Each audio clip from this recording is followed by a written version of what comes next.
and the Cambridge Centre for the Study of Platonism, it's an immense honor to introduce two of the foremost intellectuals of our age. These thinkers, one a philosopher, the other a psychologist, are spiritual writers addressing the malaise of the soul in our culture.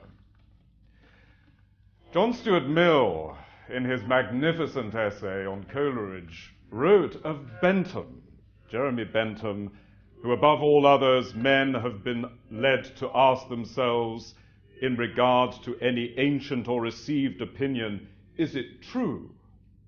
And by Coleridge, what is the meaning? With Coleridge, in contrast to the utility of Bentham, the very fact that any doctrine had been believed by thoughtful men and received by whole nations and generations of mankind was part of the problem to be solved, was one of the phenomena to be accounted for. This, I think, is true of both Roger Scruton and Jordan Peterson. And I'd like to mention just a couple of points of convergence. One is an insistence on the importance of imagination as conversion to truth in opposition to a mere fantasy, and an opposition to ideology, as well as idolatry, especially the idolatrous ideology of the postmodern Foucault-derived consensus, and an urgent return to questions about truth, beauty, and goodness. And of course, part of this is linked to what both perceive as the perilous position of the modern university.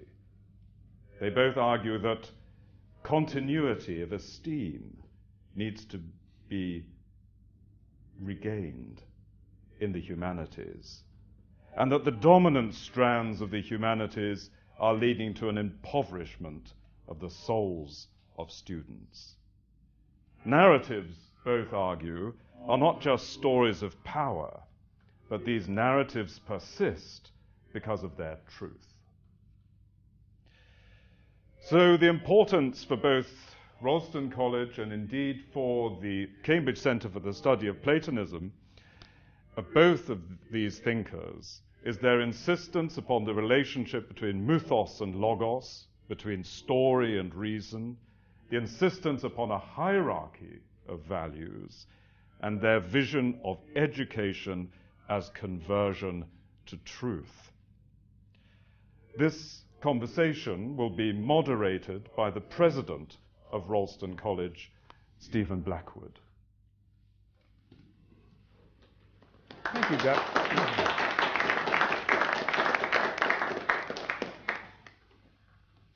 Thank you, Douglas, for those inspiring and grounding words, starting us off right in relation to the past that we wish to recover.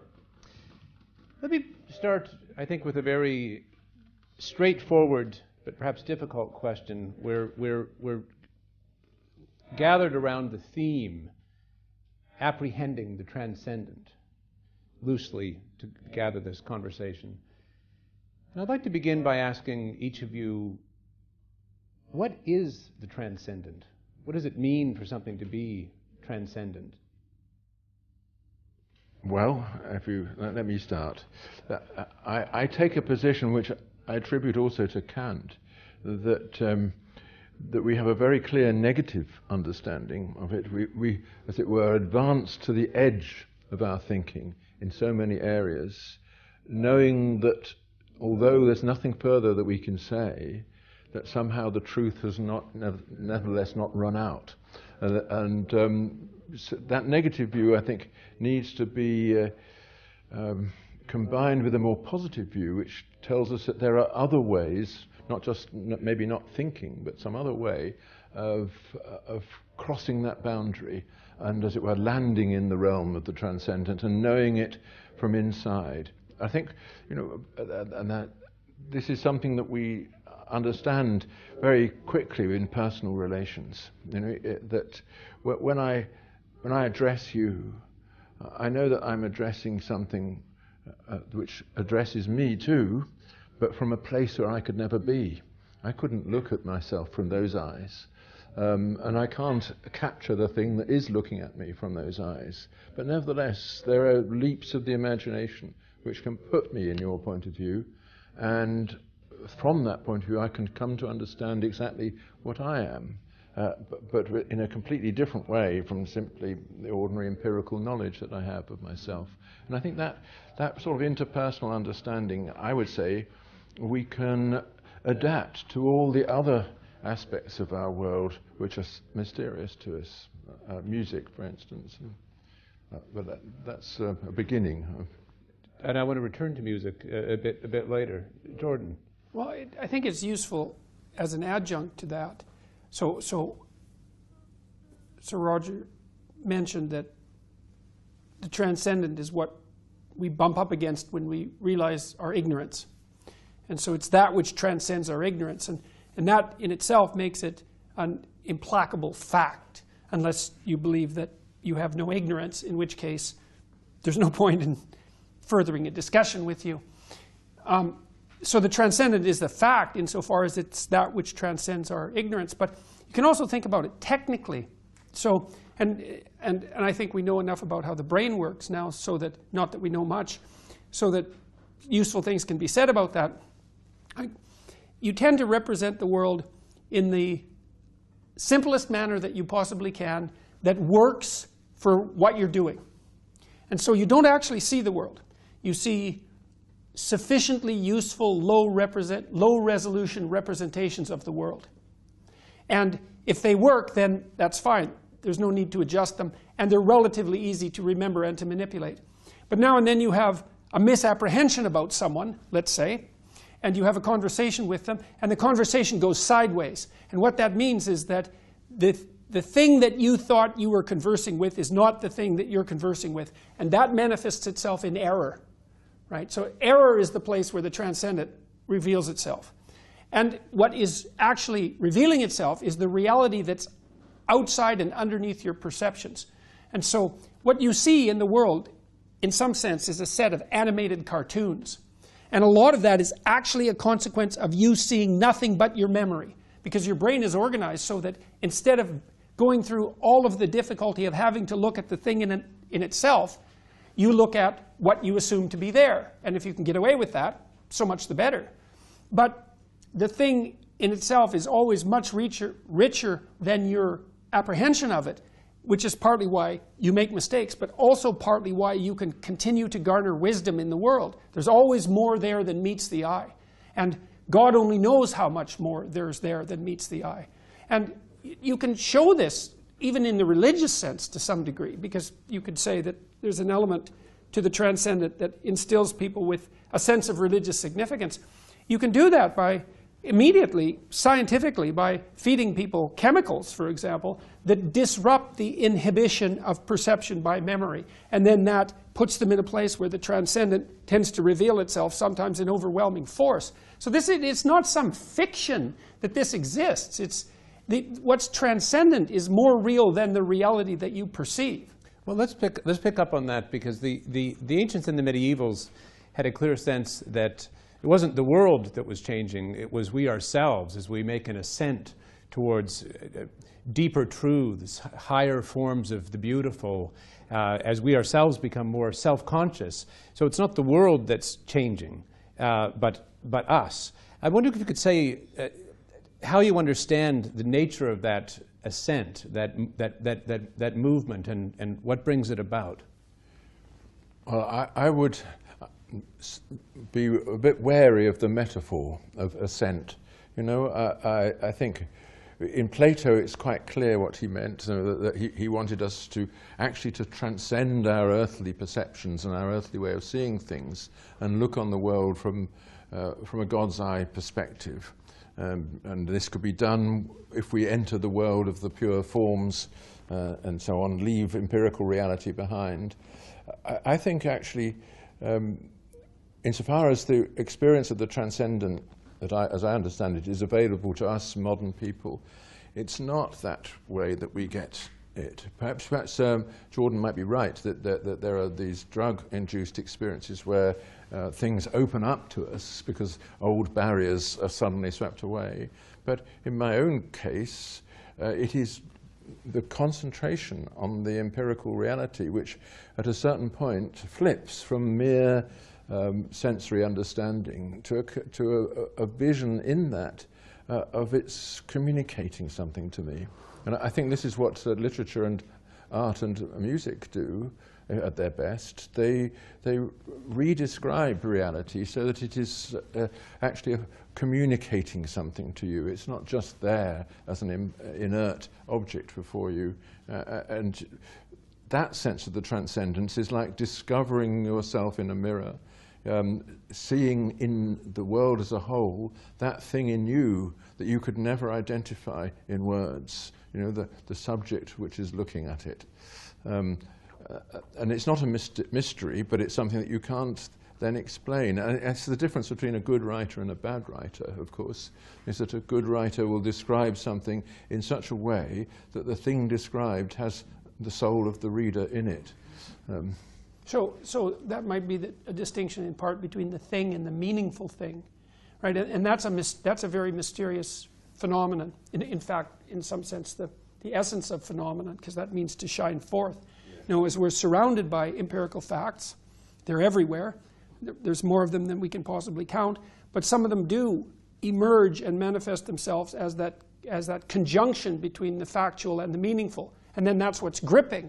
And if you're fortunate, I mean, to me, that's also partly what leads us onward, and maybe in something approximating the ascent that you described, is that the set of facts manifests itself as implicitly meaningful, and that means in some sense that there is a call to you that isn't from within you. I mean, I don't know how else to put it exactly, because you walk into a bookstore and a book will reveal itself to you, you know, or you have a conversation and part of the conversation will trigger something in you.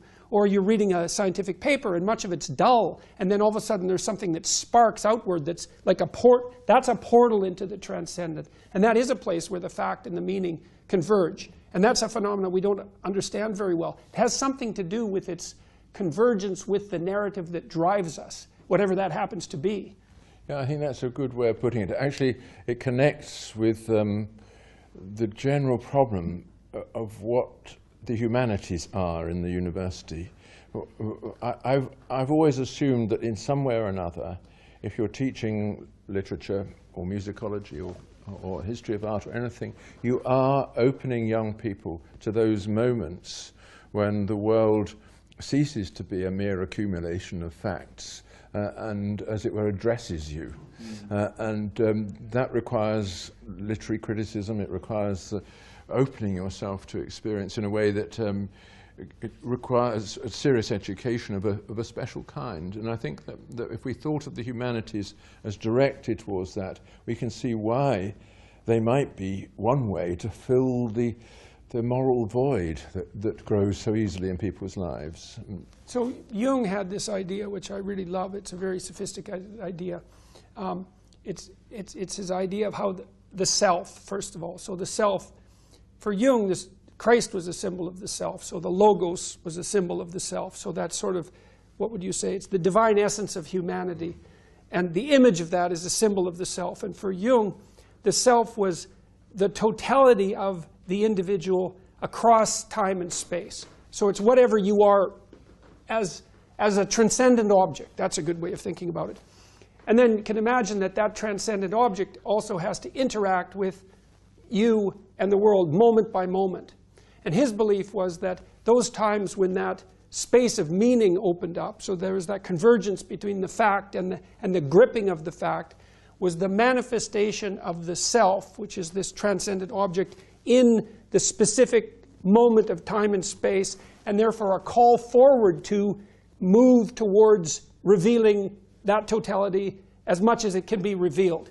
And so it would be partly, and that would be partly revealed by then following a meaningful pathway. And it would be the case that if you're engaged in the teaching of humanities and literature, that you are trying to engage exactly that part of the person. It's to pull them into the story and have that open up to them, and then that's a portal. It's not words on paper. It's a portal to their further development towards this the manifestation of this higher and more transcendent mode of being. That's like the Hindu idea of the transition from samsara to Brahman, isn't it? That you suddenly pass through a barrier that can't actually be described, because you can only know it when you're on the other side of it. But when you're on the other side of it, you're looking back at the thing that you've left and seeing it in, as it were, for the first time, and knowing what it means. I guess that's connects a little bit with what Douglas was saying about Coleridge.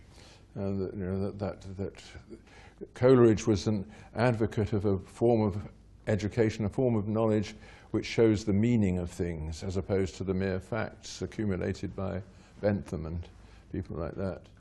Both of you have done quite deep dives into 20th century totalitarian ideologies.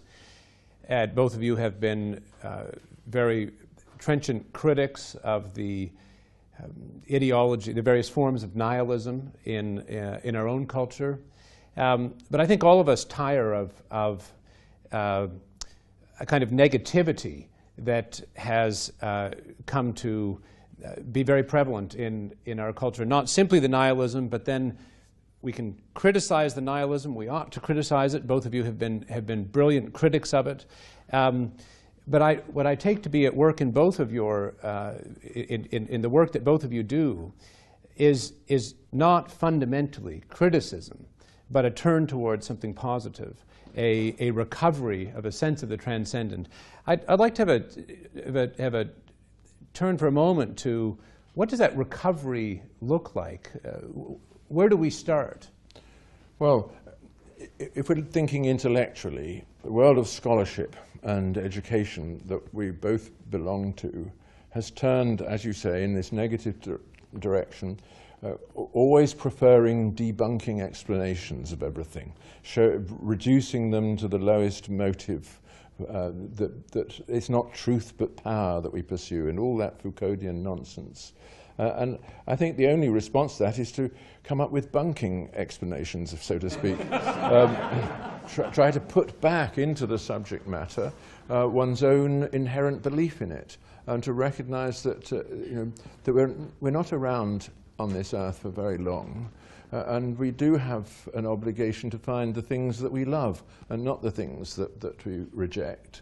And that those things that we love, the best way towards them is to look at the things that other people have loved. That's what a culture is. It's the residue of all the things that people have thought worthwhile to preserve. And teaching that will again reconnect us to what matters. Well, and there's also ways of providing a pathway forward by making the Foucauldian arguments, let's say, about power more high resolution. And one of the things that I do in my lectures, in my public lectures, that I think is rather comical, is to take and poke fun in some sense about the idea of power as the fundamental foundation for the hierarchical structures of the West. I think, well, you can think of the West as one large-scale, low-resolution, totalitarian tyranny, the tyranny of the patriarchy, or you can decompose that, which is, in some sense, is to transcend the concept. And I think, well, I ask my audiences what they think about the tyranny of plumbers or the tyranny of massage therapists. Well, because it's dead relevant. It's like, let's say you need a plumber, and you do need a plumber. Everyone agrees that you need a plumber, and because there's hell to pay otherwise.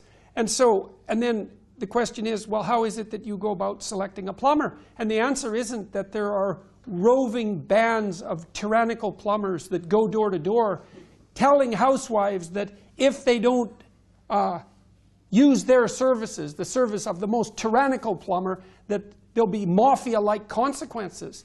What happens instead is that you look for the plumber who is most able, in your estimation and in his reputation as distributed through the community, for being able to fix pipes and run a business and engage in an honest transaction with you. And that's competence. That's not power.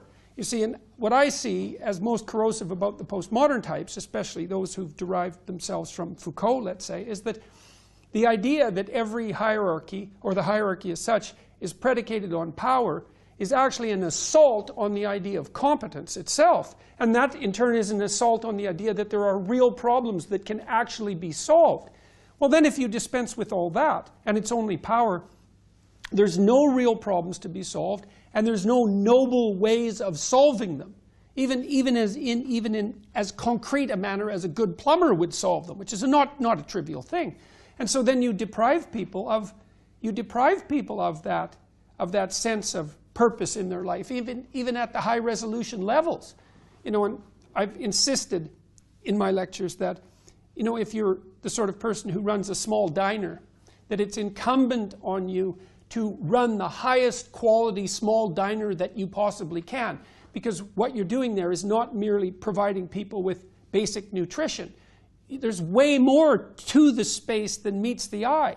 And your noble, what would you say, acceptance of your limited responsibility is also simultaneously a way to transcend that. And that can be a place where the neighborhood meets. That can be a place where tired people revivify themselves before they go off to do their difficult work. That can be a place where you can mentor your employees and help them develop their life. Like it's an unbelievably rich microcosm.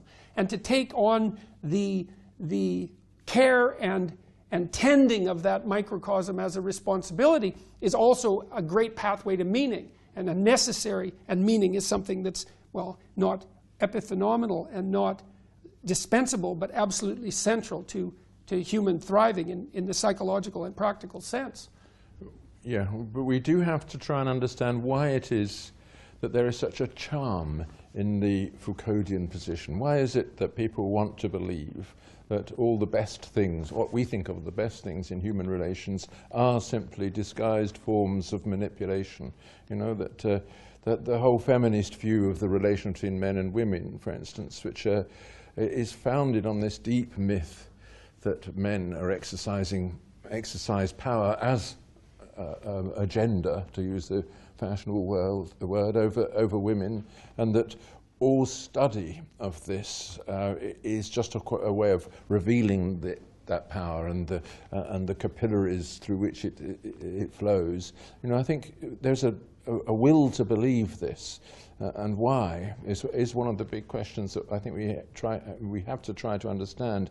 Is it that when people lose some kind of transcendental religious faith, that they automatically fall into this great pit of resentment of the Nietzschean kind, to try and find the oppressor in every relationship? Or are there truths that they're exploring as well?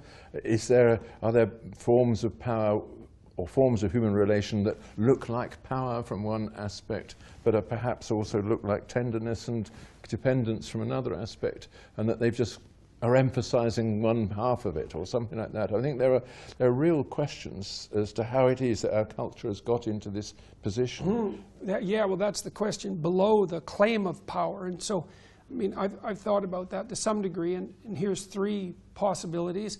I mean, one is the accusation that all there is power is the justification for use of power. Of course. So that's handy, if that's what you want to use.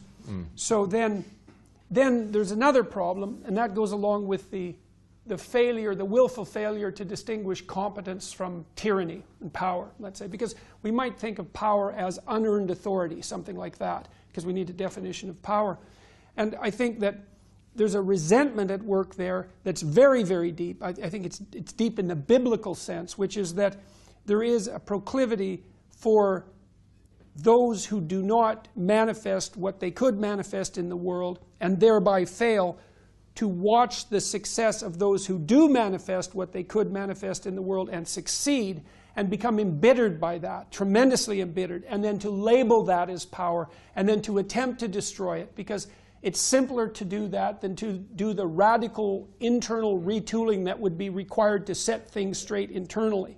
I'm sure that's right. That's one explanation of why people are always tempted by the zero-sum vision of relations. His benefit is my cost, sort of thing. Right. Yeah. Oh, I wanted to pick up on that. The very widespread view that things are zero-sum, which is, of course, the language of power. What's the antidote to that?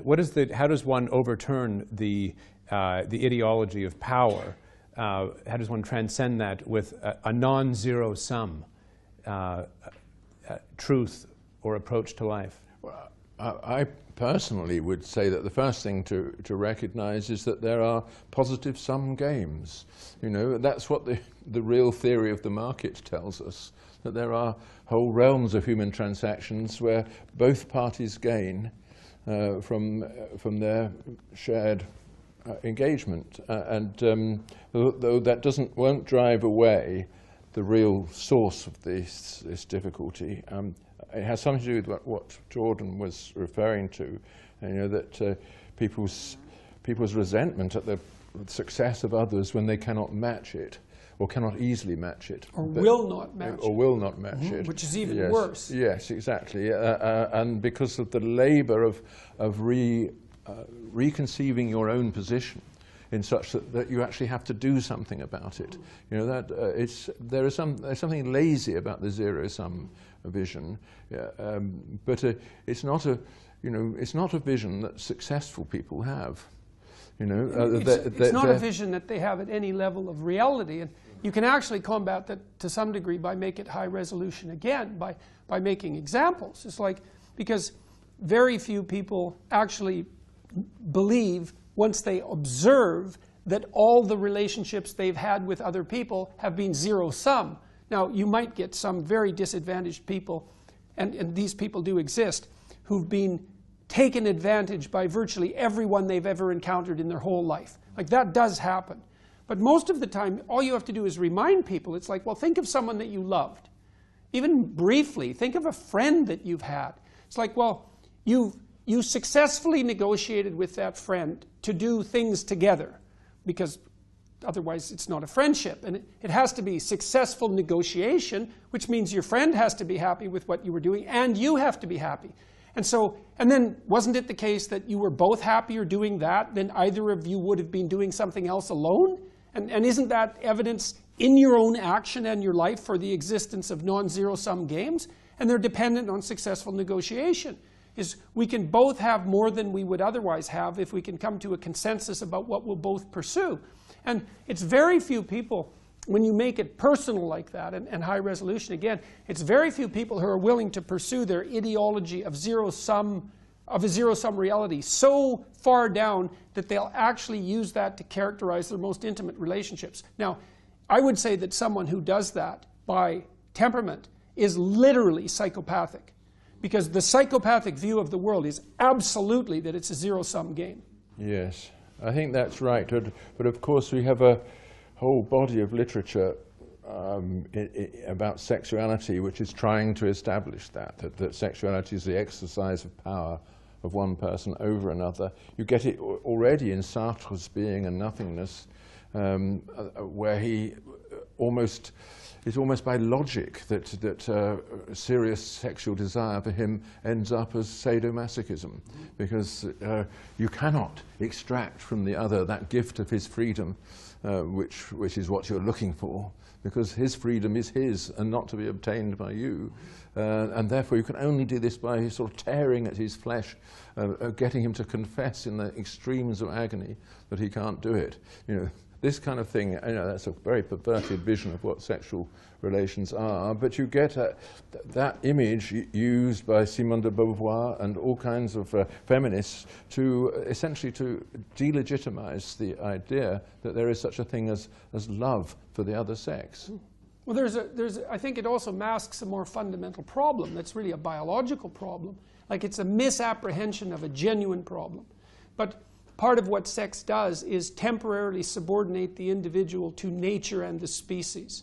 And so there is a domination there. You know, and if a woman decides to have a child, then she is going to undergo a series of extraordinarily radical transformations, and she's also going to end up in a situation where, in all likelihood, something else becomes fundamentally more important than her. And it might be voluntary subjugation, but there's a subjugation to nature. And that's built into the fabric of existence. And I think it's very easy not to want to grapple with that, because it's such a profound problem, and then to make that a secondary consequence of something like unbalanced power relationships between the genders. But of course, our traditional religion offers you salves for this, the rite of passage, which joins man to woman, the rite of passage which makes birth an experience of the whole community, and death likewise. The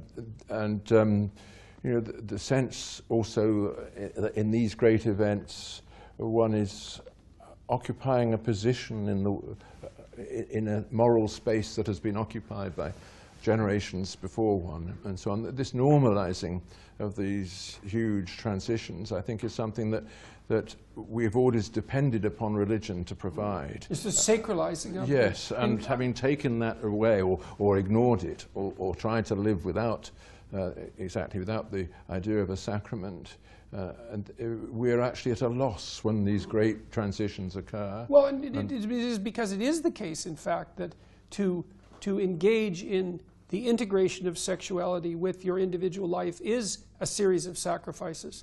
So, for example, if you get married, that's a sacrifice because it's a sacrifice of all other people. And so it's a sacrifice of that possibility.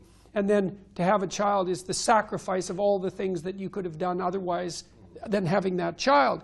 And but as you pointed out, to make that part of a broader tradition, to say that, well, that is a sacrifice and there is a loss that goes along with that, but what you gain as a consequence is of immeasurable significance in contrast to the loss. And one of the things that's really struck me in this lecture tour that I've been doing, so I've been in about 100 cities, and one of the things that I've been talking to people about is meaning. And I suppose it's meaning in relationship to the transcendent and the necessity of meaning as an antidote to suffering and to malevolence. And the hypothesis is something like, well, meaning is to be found in responsibility.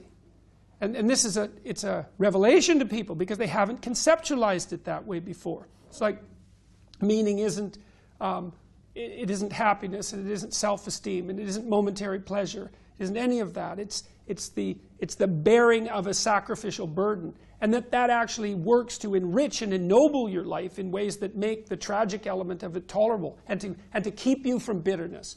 And so these things that are put forward as subjugation, like the subjugation of woman to the catastrophe of birth, let's say, or even the indignity of patriarchal union, is all of a sudden something that you can take on as an aspirational goal rather than something that's a mere imposition on your moment-to-moment freedom. It's a relief to people to hear that and to know it. Of course. No, I agree with that.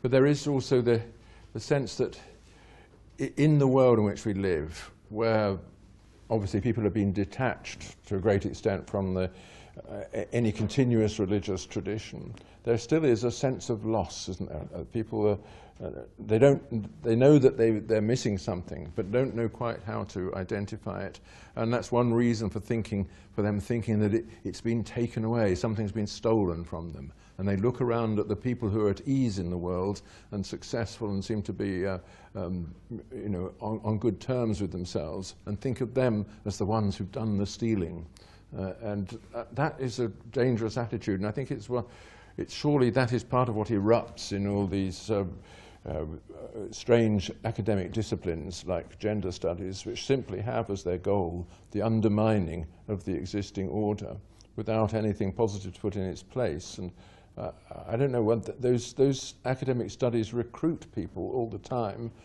from this fund of isolation, this fund the sense of loss without an ability to identify the thing that's been lost.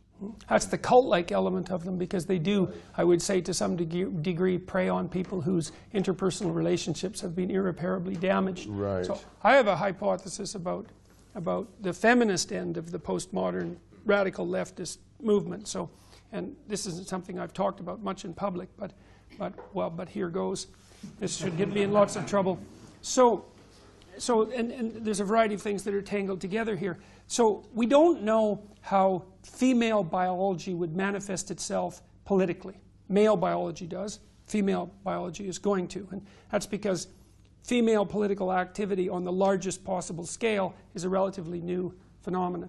And it isn't obviously the case that men and women's views of the world are going to dovetail precisely. So here's a hypothesis. You tell me what you think about this. So one thing that a woman really wants to know about a man, or perhaps you might say one thing that femininity wants to know about masculinity, is that it's not a predatory tyrant. Okay, so, and here's why. I mean, first of all, there's fragility in feminine sexuality to a greater degree than there is in male sexuality, because women bear a higher price for sexual misadventure, let's say, and are perhaps more prone to exploitation by force. But more than that, part of being a woman is having the possibility of bringing something extraordinarily fragile and vulnerable and valuable into the world. And the first concern might be, are you a predator? Fundamentally, are you a predator? And so what I see happening in the feminist disciplines like gender studies is the politicization of that accusation. And the accusation is, prove to me that you're not a predator. Like in the fundamental element of your masculinity, not only historically but now, because the cost of you being a predator is too high. Now, I feel that that's an inappropriate. I think that's what's driving the demolition of the idea of presumption of innocence, for example. We'll start with presumption of guilt and you'll be proved to me that you're innocent. And I think the problem with that isn't that there are no predatory men, because there are plenty of predatory men. The problem is that the courageous way to deal with the problem of the predator is to offer a hand in courageous trust and to invite forward a partner from the monster. That's the mythological manner in which this is supposed to be undertaken. A courageous part of the woman's journey, let's say, is to face the monstrosity of a man and to invite out of that something more noble to emerge. And there's courage in that and genuine risk. And I think that that's foregone in the accusation process. And then the other element of that seems to me to be that, well, if you are a predator and you're irredeemable in your predatory nature, then the best thing to do is to render you harmless. And if we're going to obscure the relationship between competence and power and assume that all of your striving upward is merely a manifestation of power, then what we'll do is weaken you as much as possible so that harmlessness can replace virtue. And I see all of that driving these resentful disciplines in their ideology. So the aim is the emasculation of the man. Yeah, that's the evil queen. Yeah. Yeah, because we have the evil king, right? That's the tyrannical patriarchy. Well, the evil queen is lurking somewhere. Yes. So. The problem is, a lot of this is true, but our society does not seem to have the capacity to put that to one side and celebrate the normal. The fact that most men and most women are not like that, and that there is a natural desire and need of the sexes to love each other, to be united, and to create children, and so on, and that the old stability that was built upon this has gone. So I mean and nobody in the intellectual world wants to celebrate that. So I had this interview a month ago or so with a woman from GQ, and she was fully on board the predatory male train, let's say. And you know, when people like that interview me, they start talking about the patriarchy, and I say, well, I don't believe in the patriarchy. I don't buy that conceptual structure. What's so interesting, and this has happened more and more over the years as they've developed, is first of all, the person that I would be talking to had some idea that it was hypothetically possible to reject the idea of the patriarchy. But now, when I say I don't believe in it, that idea is meant with stunned disbelief. It's like, well, what do you mean you don't believe in the tyrannical patriarchy? Everyone knows that's true. And I think, well, so here's your hypothesis. So this is the hypothesis, is that throughout history, the fundamental relationship between man and woman is one of parasitism and exploitation. That's it. And that's the case, I guess, until 1960 and the publication of the Feminine Mystique or something like that. But that's the entire course of human history. And that when it seems to me that the appropriate story is that men and women labored mightily under their terrible constraints for uncounted centuries, cooperating together by and large to build some modicum of security and freedom and stability so that they could raise children and have a somewhat harmonious and productive life. And all of a sudden it's become not only questionable to put forth that as a proposition, but somehow tyrannical in essence just for positing it as a reality. But that's partly because, isn't it, because of this peculiar view that that underlying all this, there's a kind of social structure that this is being created. The distinction between men and women doesn't have its basis in nature. Its basis is in the institutions that we have created, and since we created them, we can change them. That there's been a sort of a kind of almost hysterical invasion of everything by the idea of human choice. That if there is a structure to the relation between men and women, then we ought to be able to change it. And of course, it might mean that I have to change my sex in order to conform to the way things are, but that also has become a choice. Well, and is not the very constant focus on division, whether between man and woman, or between left and right, or between this race and that race, or any other way in which we might divide people according to groups, isn't that very polarized that fractured polarization a sign of a loss of a common human culture, of a universal plane in which we all are as human beings, and so if that is so, I suppose what I take to be so very urgent in our time, and I wonder, it might be difficult to find anyone who, at least when you go down to a high enough level of resolution, as you say, Jordan, would not think this is true, that we must recover that sense of ourselves as entities that participate in a universal and transcendent plane, that we have a common culture, that I see myself in the other, as you were saying earlier, Roger. And I'd like to have both of your thoughts on what strategies or means for that recovery. And perhaps we can focus particularly on the questions that we started with art, music. You've written extensively on architecture, of course, Roger, and you've thought long and hard about the humanities, Jordan. What is the character of recovery? How do we bring that about? Well, if I may begin, I think that there are, well, first of all, you have to identify those aspects of the human condition that move of their own accord towards reconciliation, rather than conflict and division of the sort that you were referring to. And we are very familiar with them. It's not just just love, which of course is something which is a very complex thing and can't be just conjured from the skies. But there are other aspects of our condition that we can educate through. First of all, through studying examples, and then through imitation, and then through self-discipline. Obviously, forgiveness is one of these things, and the habit of putting yourself in another person's perspective, looking at yourself from outside, and wondering whether you are, as so seen, acceptable to yourself. All those, of course, again, religion, the Christian religion at least, was built upon that kind of intellectual discipline, the discipline of seeing your neighbour as yourself, and seeing yourself, therefore, as a mere neighbour.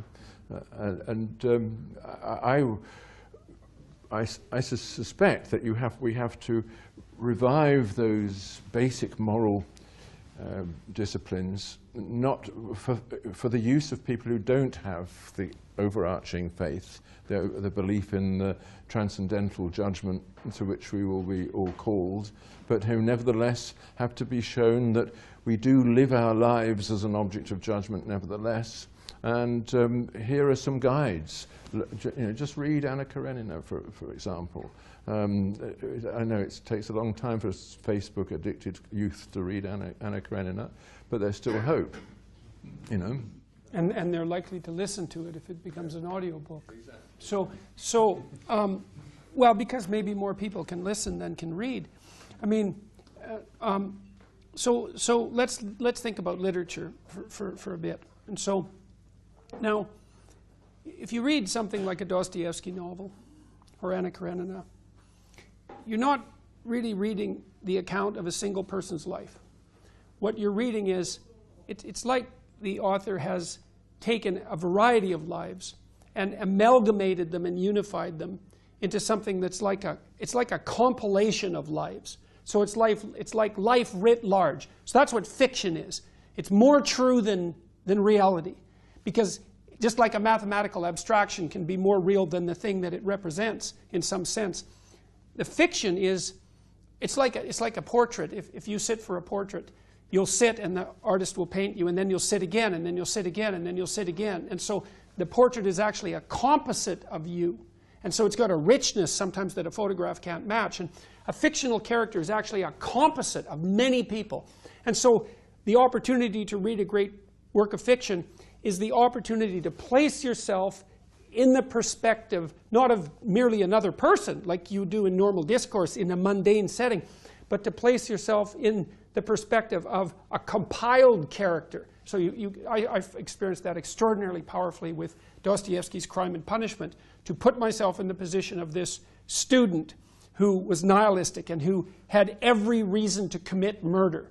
And it's an unbelievably intense novel because everybody in the novel is hyper real.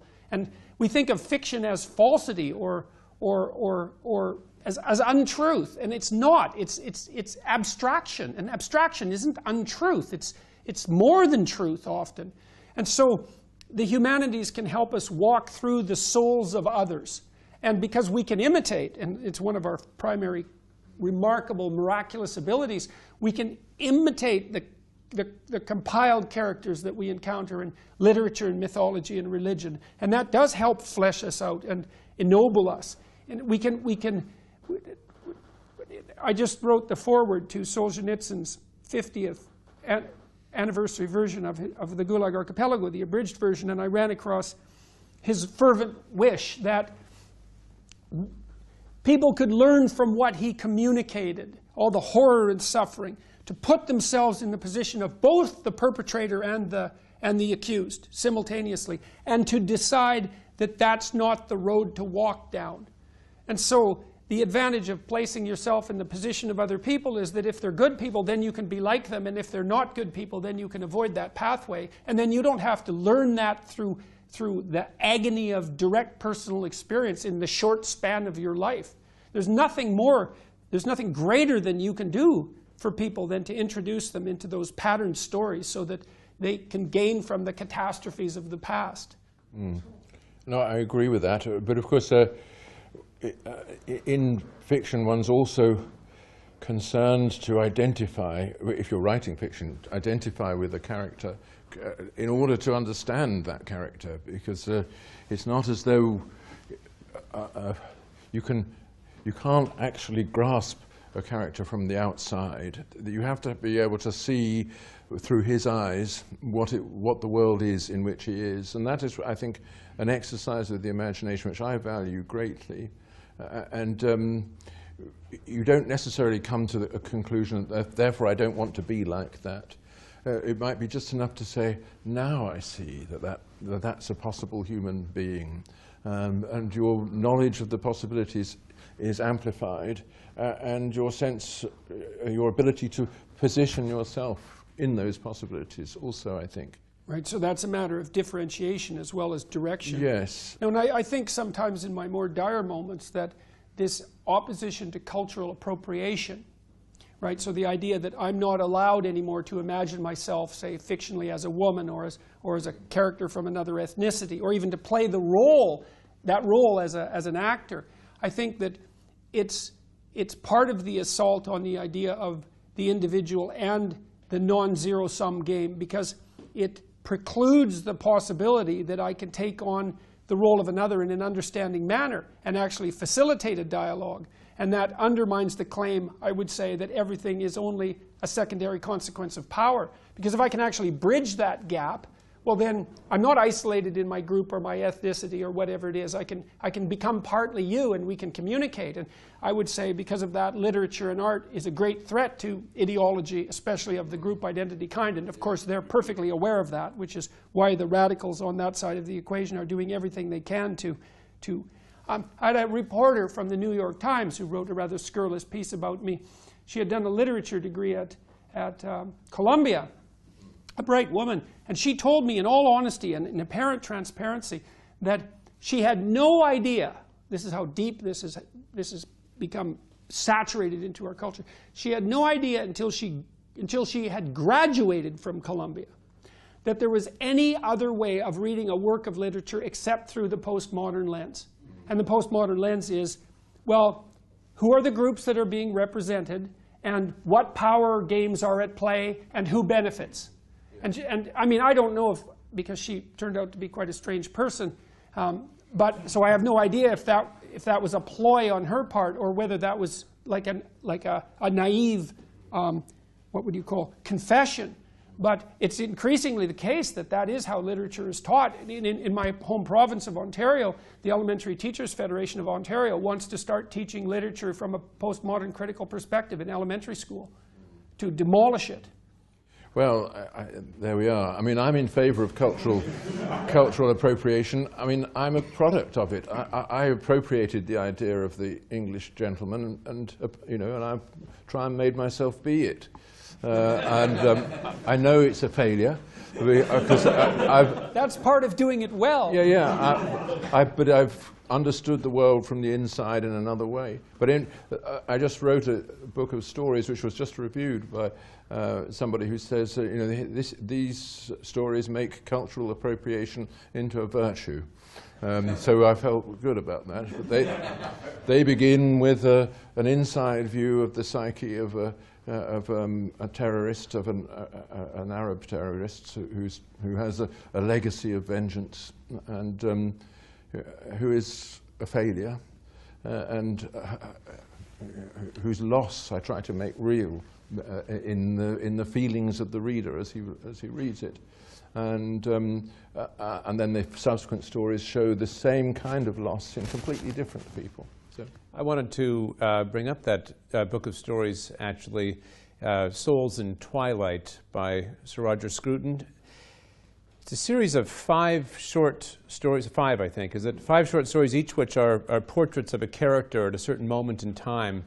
I think it's safe to say, Roger, that they're all tragic stories in a sense. What I found so moving about those stories is that these are individuals in states of dislocation, anchorless, seeking depth, meaning, truth, stability, and yet in their confusion, in their darkness, willing against that very thing that they seek, or you might say violating or transgressing that sacred thing that they're longing for. That's not what's beautiful about the book. What's beautiful is that in the reading, the reader, her or himself, comes to a sense of what that longing is for positively, a sense of the stability of love, or of home, or of relationship. And I suppose what I want to ask following up on this is that seems to me a profoundly redemptive vision that you have in that in those beautiful stories, Roger, that it's showing the persistence of the beautiful and of the good, even in its absence, that I can read that story and have a perception of what positively I am looking for. And just to refer to something that you say in one of your books, Jordan, that even through an experience of evil, one can develop an apprehension of what the good is. And I'm wondering if you could each say something about that either there is a reality to these transcendent things, or there is not. It's either just a construct, goodness or beauty and truth, or they have a transcendent and sovereign, persistent reality. And I'm wondering if you can each say something about the persistence or sovereignty of these things, even amidst our darkness and suffering. Well, I would say that in tragedy, when tragedy is really effective, there is a redemption offered in this through suffering. That we encounter the possibility in tragedy that a human being can, through the most noble motives, also bring down upon himself destruction. This destruction is no different from the destruction it's going to afflict all of us in the end anyway. But here is somebody who has faced it down in some way, that his nobility of nature and his ability to go out towards others in a condition of love and reconciliation has not been taken away from him. And the spectacle of that is all the more intense because, nevertheless, death intervenes and takes him away, as it will take you and me away, but without having had the chance to reveal our nobility or even to acquire it.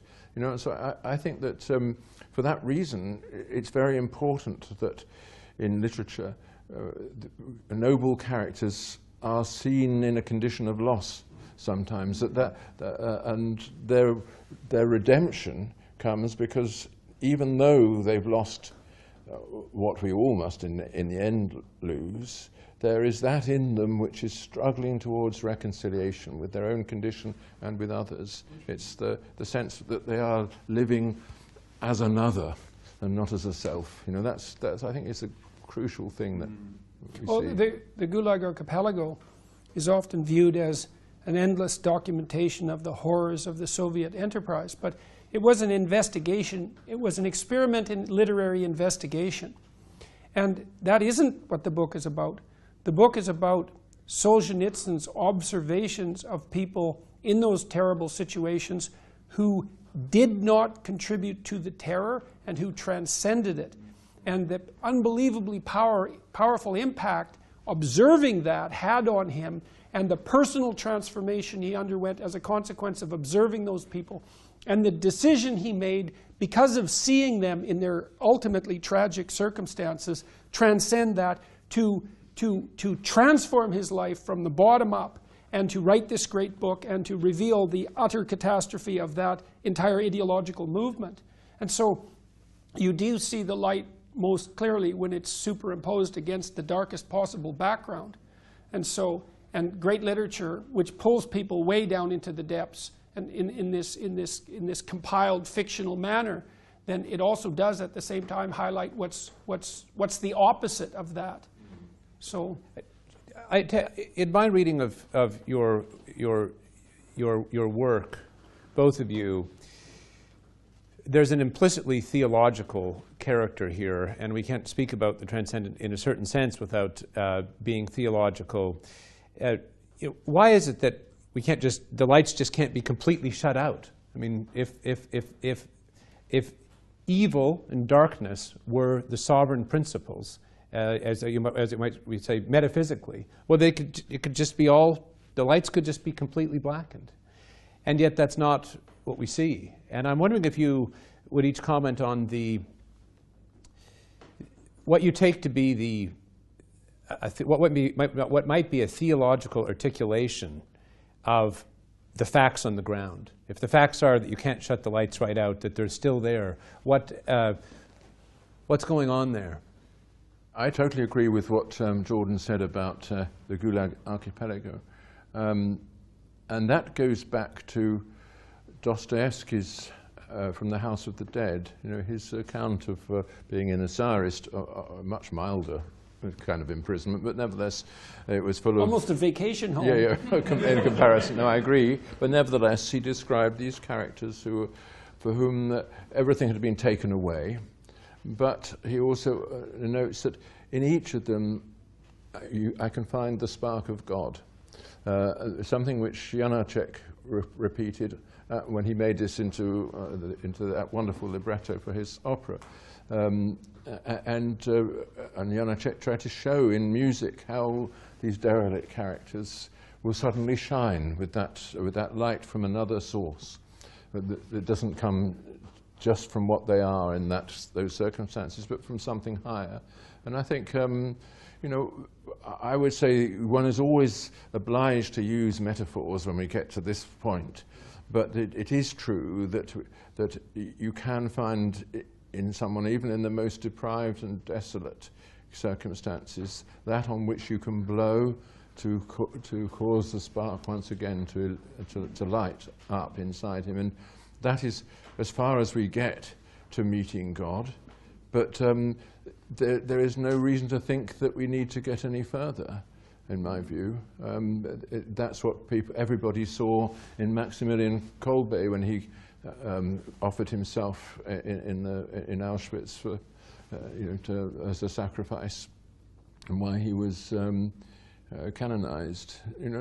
Suddenly you see that there is something else in all of us, which in circumstances, however severe and deprived, will shine with a different light and make those circumstances worthwhile because they produced that light. And it could be, in some sense, the mercy of God that keeps him hidden from us. Because if you imagine that your sacred duty is to blow on those embers that you described, even among people who are in desolate straits, then every time you fail to take that opportunity, then you tilt things badly towards what they shouldn't be tilted towards. And it could be that the revelation of your inadequacy in the face of that moral duty, which would be in some sense equivalent to an encounter with God, would be enough to tear you into pieces.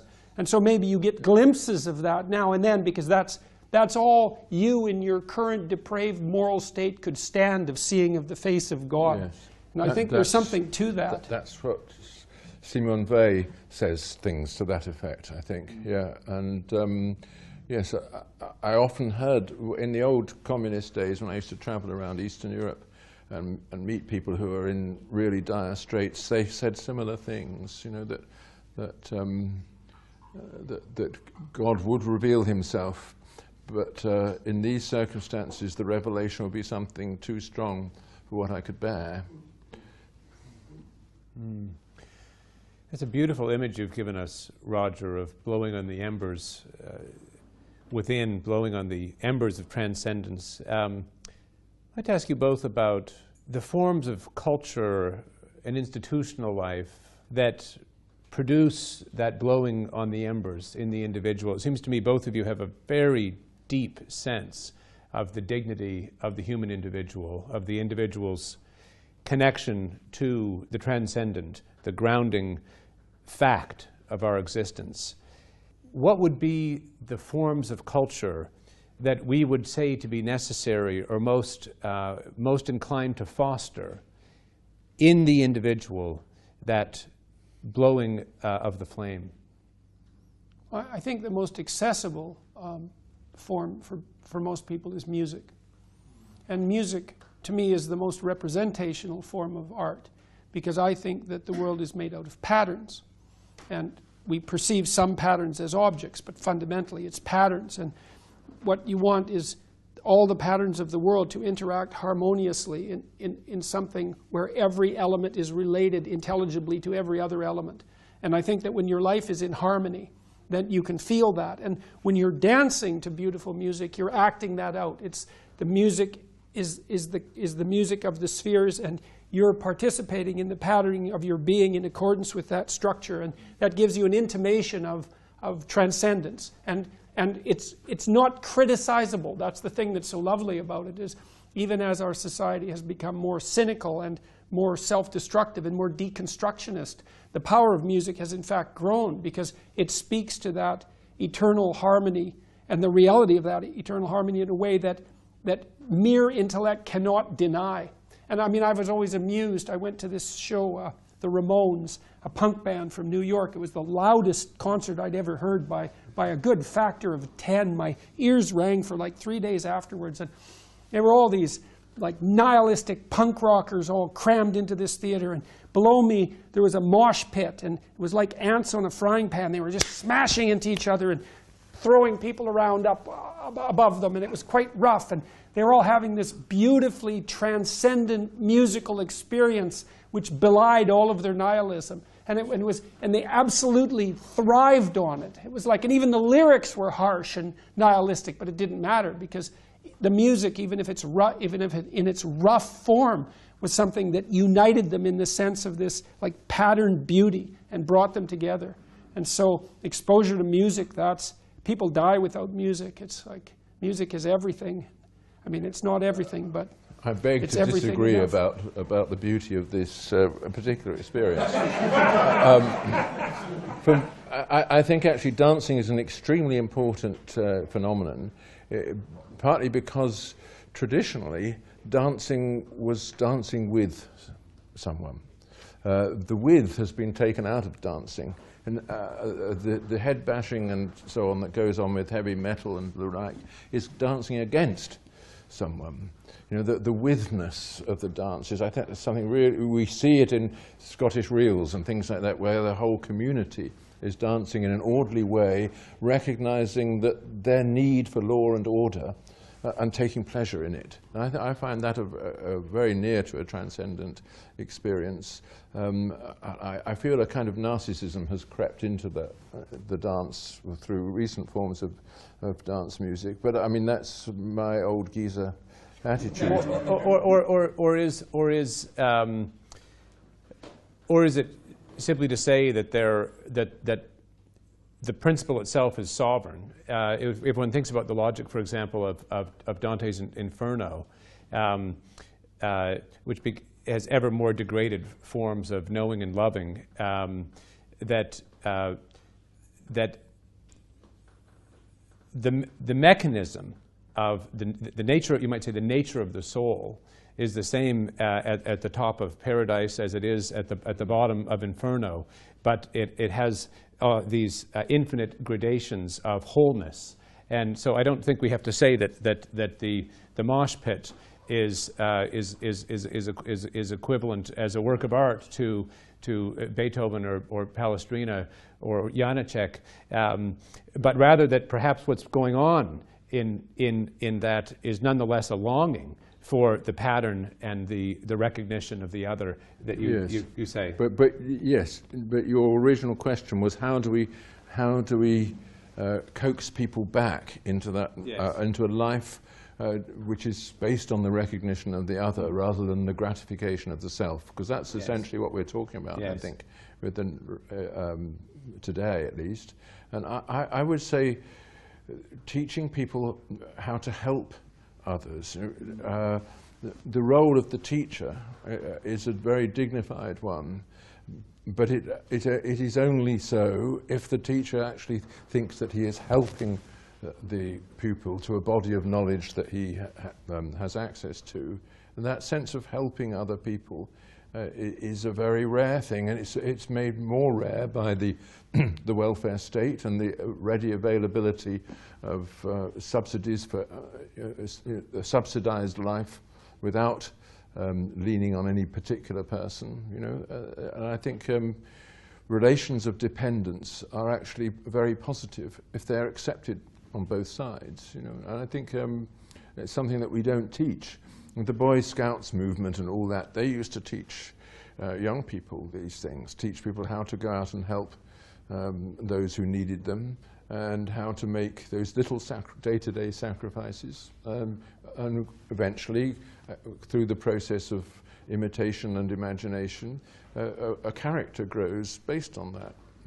And I feel that there isn't any obstacle to this. It's a very simple form of education. All of us can do it, and all of us who have children do it. I'm sure Jordan does it with his children the same as I with mine. Of course, you know, you're always disappointed. They always go away into their corner with their wretched little iPhones and so on. But nevertheless, some of it rubs off. And you know that in the long run, they will be capable not just of finding love, but also of offering forgiveness and working for reconciliation. I don't think in the sort of narcissistic culture which is propagated by the media and by the universities that they're being pointed in that direction. That is true. But then it's up to us to point them in another direction. I think as an academic, we talked already about that place where the meaning and the fact are conjoined. And that's the proper place to lecture from, because people who lecture constantly make the presumption that they're there to deliver a set of facts, but there's an infinite set of facts, and so at the very least you have to select the facts, and there's a mechanism that selects the facts. And what you want to do as an academic is tell your students through direct discourse and also through action about something that you've encountered that you've fallen in love with, and to communicate the love that you have for that, the love for literature, and not to say, well, you should read this book, but to say, well, here's this book, and here's what it can open up for you, and this is how it does it, and this is what you'll gain from it. It's an inestimable gain, and there's some struggle in it, but there's something in it that's of unbelievable utility, and you have to believe that in order to communicate it. And then that opens one of those doors, and maybe some students will step through that and think, well, maybe that sounds like something I need. I'm in this dire situation, and I need something. I need a life raft. I need something to buoy me upward, and it's going to take some effort, obviously, because nothing worthwhile comes without effort, to communicate that commitment you have to these phenomena that we already talked about, to beauty and to truth and to literature and to the classics in the humanities. It isn't enough to say what they are and to transmit them. It's to manifest yourself as a living part of that tradition, and to show yourself thereby as a model for living out as much as you can what that tradition represents, and to show that that's so much better than like a short-term pleasure-seeking nihilism, that they're not even in the same conceptual universe. And people are far more open to that. They know already. People know, especially when they're hurt, they know that happiness is fleeting and that suffering requires a sustaining meaning. Everyone who's lived knows that. And so to say, well, here's some balm for the suffering, and it's profound and deep, and here's what it's meant to me, and here's how you can incorporate it into your life. It's like people are absolutely starving for that, or dying of thirst for that. I mean, this connects with what you earlier said about the curriculum, that the old way of teaching the humanities was in that manner, as objects of love. This is what I have loved, what previous generations have loved too and handed on to me. Here, try it out, and you will love it too. Whereas the postmodern curriculum is a curriculum of hatred. It's directed against our cultural inheritance. One after another, the works are paraded before us, stripped naked and thrashed, by revealing whatever ideology or power structure is being concealed within them. And that, of course, is not why they were written, and it's not how they should be understood. It's not why they survived and were remembered either. It's like, this is the best that the best of us could produce, and it's nothing. But why should you bother doing anything well, exactly. then? And it means that students who go through that curriculum come out with a sense of the hopelessness of everything, and thus are successfully educated by postmodernist standards. Yes, I suppose that's right. Mm-hmm. But there's no reason why one should accept this. All good things begin in small areas, because two or three people, well, as Christ said, 2 or 3 are gathered in my name, there am I with you. But the same is in all cultural activities. It's perhaps a friendship. Will start up a reading group, and out of that reading group there'll be others come in gradually. If it's founded on love of the thing that's being studied and offered, it will always triumph in the long run over this negativity. The problem is the negativity is subsidized. Mm-hmm. It's subsidized by universities who are paid for by governments, who are paid for by taxpayers, and so on. And the answer is to take away those subsidies and deprive education completely of money, and it will be back with us again. That's my view. I suggested something like that in public in Canada not so long ago, to cut the budgets of the universities across the board by 25% and let them sort themselves out.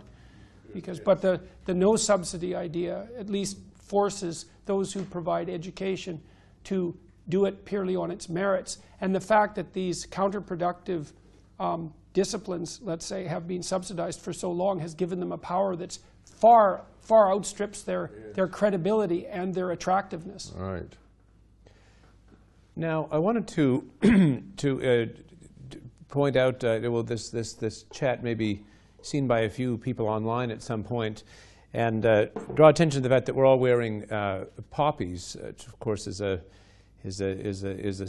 symbol of respect and memory for an inheritance of our own past, for the suffering that has given us, or at least protected and given us so much that we hold dear.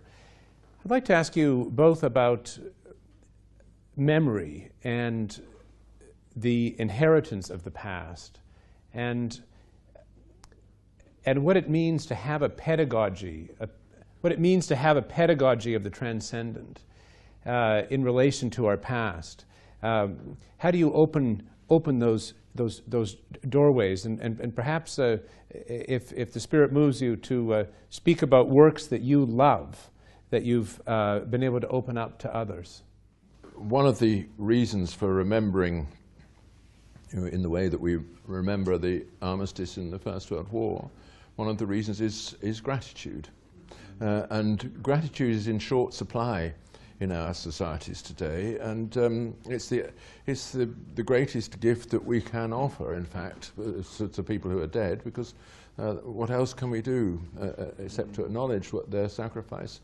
So I think that gratitude is a fundamental part of memory. There are, of course, accumulations of guilt and so on, and those are being emphasized all the time in the postmodern curriculum, all the ways in which we are not entitled to our inheritance. But I would think, in the face of that, we have to insist on the ways that we are entitled to that inheritance. If people have died for it, and for our sake, that is a fantastic title that we enjoy, and we should feel grateful to them for that. I mean, when it comes to actual works of art or whatever which have opened the sense of the depth of one's own inheritance, that I think is a very interesting question. There's so many of them, but just to mention only one, the Bach B minor Mass. To me, that's a door into the whole European inheritance, going back to the crucifixion. There it all is, encapsulated in music. Music, celebrating the universal claims of the Roman Catholic Church, but written by a Protestant. It's and offered as a gift, to mankind. And there it is. And such things so transcend any minor historical details that one recognizes that is what the past really is for one, that great depth of inheritance that can't be enumerated but just enjoyed. Just to follow up before we turn to Jordan, Roger, at the beginning you talked about how a great literature, a great writing is writing in which the reader finds himself, finds herself. Taking Bach's Mass in B minor, you've spoken about this unfolding of the self that is found in these great works, or the reflection of the self. I know, or at least I think you've written about the unfolding of the theme of that Mass in particular, but certainly in other of your writings, the unfolding of the theme in music. Could you say something about I know that's a huge question, but the way in which the unfolding of the theme in music is an unfolding of the self? It's a really provocative way of putting it. It is true that when you listen to a theme in music, you're not listening to a sequence of notes. Something begins in that first note and endures to the final note. And it goes on all the way through, even though there are spells of silence. It's still going on in the silence. So that our ability to hear something as a theme is already a contribution that we make. It comes out of us. So we've identified with that movement. That movement is there in the world because it's there in us. But in so many ways, all our inner life is interrupted and unfulfilled, and it's full of things that start up and then peter out. And I think that is one of the fundamental experiences of human beings, that there's an inner disorder, that things never actually come to a conclusion. But here, uniquely, movements begin and come to a conclusion. It's just, and that conclusion is complete. It's a satisfaction of the unsaturated nature of the first movement, of the first beginning theme. And it's an experience. Why do we value that? I think we value it in the same way as we value tragedy, because it gives completion and closure to things that otherwise wouldn't ever have them. And things that are transient as well, yes. Because it does have a beginning and an end. And the end doesn't invalidate the utility of the entity. That's right.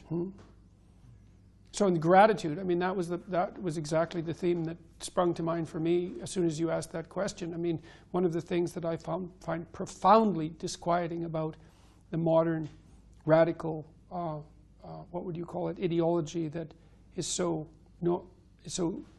unfortunately dominant on campuses among young people, is that it's unbelievably ungrateful. And when I walk outside and there's not a riot and death in the streets, I'm having a good day. That's my sense of history. It's like I'm constantly staggered by the fact that so much works all the time. It's absolutely... I met this guy a while back, and he'd been in a motorcycle accident. He really got hurt, man. He was pretty much half destroyed. And he worked as a telephone lineman. He worked with this guy who had Parkinson's disease, who was equally destroyed in a slightly different way. And the two of them together could climb up a telephone pole and continue their job.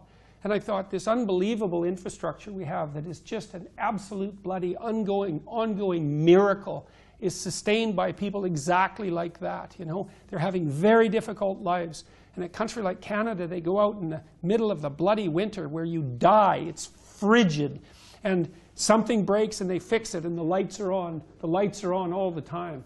And I come to somewhere like Europe, and to me it's an absolutely overwhelming experience to see King's Chapel today, to wander around this city. I'm just staggered that people produce this, and so amazed that we could do it, and so grateful that it exists. We were talking about King's Chapel. The people who started it didn't live to see its completion. They were driven by this nobility of transcendent vision, and they produced these enduring forms. And out of the bloody misery of history, we've erected all this spectacular infrastructure that we're so fortunate to be part of. And none of that gratitude is taught. And it's partly not taught because people have no sense of the absolute catastrophe of history. I mean, for me, the Hobbes, it's like nasty, brutish, and short. The simplest and most likely social circumstances, catastrophe punctuated by hell. And to see that not happening in a sustained manner constantly, and to see things improving around us, and to be reliable in that manner, and then not to be grateful for that. It's like, it's an unbelievable combination of ignorance, ingratitude, and willful blindness. And it does no one's soul any good. It's so good to walk down the streets of a beautiful town like this and to be open-mouthed in non-ironic amazement at what's here. And to not instill that sense in young people, for them to understand that they are standing on the bones of generations of people who suffered to make this possible, despite all their errors, and have brought this forward. It's like... Yeah, well, Hobbes is a very salutary lesson, actually, because he did look into the abyss and stepped back from it and reported on it, and as did Solzhenitsyn, and we post-war baby boomers haven't had that experience. I had a little glimpse of it in the old communist days, but we only saw the edge of it then, you know. Still, the sense that it is there, always beneath your feet, and that the crust is as thin as it can be in certain places. That, I think, is something that young people do need to be taught, without making them get gloomy about it, but to recognize that they're lucky. A last question before we open up for a few questions here. It seems to me that the backward looking that we've talked about, you had a wonderful phrase, wide-eyed, open-mouthed, non-ironic amazement, I think. You said walking around this transcendently beautiful town of Cambridge, which houses this august and ancient and beautiful institution. You mentioned, Jordan, as we were seeing the King's Chapel earlier today, that those who started the work knew they wouldn't be those who would finish, and those who finished knew they had inherited a work that they had not themselves begun. And so I suppose I want to ask, we've talked about the necessity to turn back with gratitude to the past, to our inherited past. But I want to talk also about the possibility of building and of creation. These chapels and buildings were built at some time. You yourself are a composer, both of you authors of books that many, many people have found depth and truth in. So I want to ask about the possibilities for renaissance, for rebuilding or building anew, new buildings, new forms of community, new forms of art, perhaps new buildings of old forms of architecture, new colleges and universities, new, more healthy and beautiful forms of courtship, new forms of flourishing arts and music. It seems to me so important that we not lose sight of the fact that precisely the abiding truth of the transcendent in us gives us hope to answer that call. Yeah, it must be the case that when describing our cultural inheritance, we are not just describing something that's gone. We must be describing something of which we are still a part, and which has to change as we are changing to accommodate us. All this was said by Eliot in Tradition and the Individual Talent. You know, that the artist must be constantly trying to say that new thing that he came into the world to say, but he can only say it if he adapts his style to the inheritance of the tradition, thereby transforming the tradition and transforming himself. And there is no formula for doing this, because a formula is precisely what destroys the creative act. But we have to assume that new things will come, and they will come through, as they always did in the past, through fasting and prayer, you know, and an occasional glass of wine, in my case. Jordan. Well, we could concentrate, I suppose, on building the future instead of criticizing the past. I mean, it's necessary to decompose to reconstruct, you know. Those acts can't be separated, but the decomposition is the prerequisite for the reconstruction. And you know, what I've been recommending to people is that they start on whatever scale they can start on, with whatever's in front of them, because they have more in front of them than they think. These circumscribed areas, these small places that people can call their own, even if it's only their room, you can start to do something creative and beautiful there. I mean, I've suggested to people that they start by putting their room in order. And that implies a purpose. It's like, well, your room is somewhere that you exist. It's a place that surrounds you, that tells you how to be. Put it in order, so at least it isn't screaming chaos at you in a soul-destroying manner. Make it pristine and orderly in a fashion that suits what you're aiming at. So have an aim. And then, this is perhaps a chapter in my next book, well, maybe you start by putting your room in order, and then you make it beautiful. And then you learn how to make something beautiful. And to make something beautiful is to make it worthwhile, and to participate in that transcendence. In that transcendence, maybe you need one, certainly, and for your future self, which is also others. You know, this idea that people are fed even of self-gratification, let's say, as an antidote to nihilism. Well, take your pleasure in the moment. It doesn't even work for you, because you're stuck with you tomorrow and you next week. And so even to treat yourself properly is to treat yourself as part of an ongoing community. But I would say, you start in the world, if you have some wisdom and some humility, by taking the potential that lies dormant in front of you and interacting with it in the logos-like manner, with truth and with love, and by transforming that potential into whatever you can create out of it that's good. And even if it won't be small if you do that. You can transform your whole household by transforming your room. You can transform your whole neighborhood by transforming your house. Like, these things spread very, very rapidly. And that is right there in front of you, you know. And people think they're impoverished now, that they don't have any opportunity, and the opportunity is hidden from them by their unwillingness to take the steps that are necessary to put what they could put in front of them in order, and to produce the beauty instead of the ugliness where they could do that. And I don't think there is anything more powerful than that. That works.